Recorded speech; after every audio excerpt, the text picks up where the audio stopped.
બોપલમાં દીપડાનો આતંક રહીશોમાં ભય જોવા મળી રહ્યો છે। બીજા દિવસે પણ સોસાયટીમાં ભયનો માહોલ છે। શરણદીપ સોસાયટીમાં કર્ફ્યુ જેવી સ્થિતિનું નિર્માણ થયું છે। રહીશોએ ઘર બહાર નીકળવાનું ટાળ્યું છે। આજે મોર્નિંગ વોક પર પણ લોકો નથી નીકળ્યા। વન વિભાગ દ્વારા સર્ચ ઓપરેશન યથાવત છે। સાણંદ, માંડલ, દેત્રોજની ટીમો મેદાનમાં છે। દીપડો હજુ પણ વન વિભાગની પકડથી દૂર છે।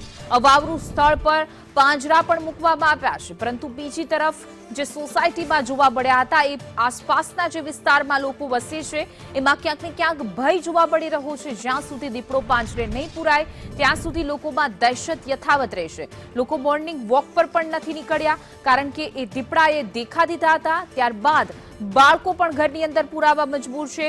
લોકો પણ જે છે તે પોતાના ઘરની અંદર રહેવા મજબૂર બન્યા છે। જો કે વન વિભાગની ટીમે પણ સ્થાનિક લોકોને સચેત રહેવા માટે, સતર્ક રહેવા માટે પણ અપીલ કરી છે।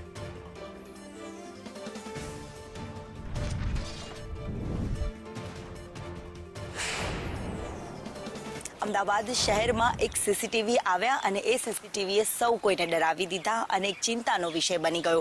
શેલા જેવા વિસ્તારમાં દીપડો દેખાયો, જેને લઈને રહીશોથી લઈને સૌ કોઈ હવે એક ચિંતાના અને ડરના માહોલમાં જીવે છે। આમ તો શરણમ સોસાયટીની એક વહેલી સવાર જ્યાં કે મોર્નિંગમાં લોકો વોક કરતા નજરે પડે, લોકો હસી મજાક કરતા નજરે પડે, પરંતુ આજે એ સોસાયટીમાં સન્નાટો છવાયો છે। હા, સ્વાભાવિક વસ્તુ છે કે આ એવી ઘટના છે કે જે કોઈએ પોતાના જીવનમાં વિચારી જ ના હોય કે અહીંયા પોતાની રહેણાંકની સોસાયટીમાં દીપડો આવી જશે। દીપડો જોવા માટે લોકો હજારો કિલોમીટર દૂર સુધી જતા હોય, દીપડો અહીંયા આવી જશે એટલે એ કેટલો ભયાનક છે, કેટલો ડેન્જરસ છે એ વસ્તુનું સડનલી રિયલાઇઝ થયું બધાને।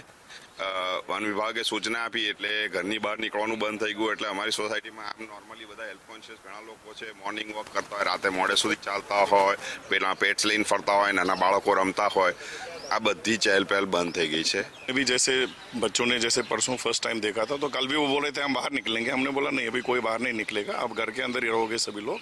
तो घर के अंदर ही बैठे हुए हैं। कोई हमारे घर में भी 2 पेट्स हैं, हमने भी कल उनको शाम को बाहर नहीं निकाला, घर के अंदर ही मतलब रहे।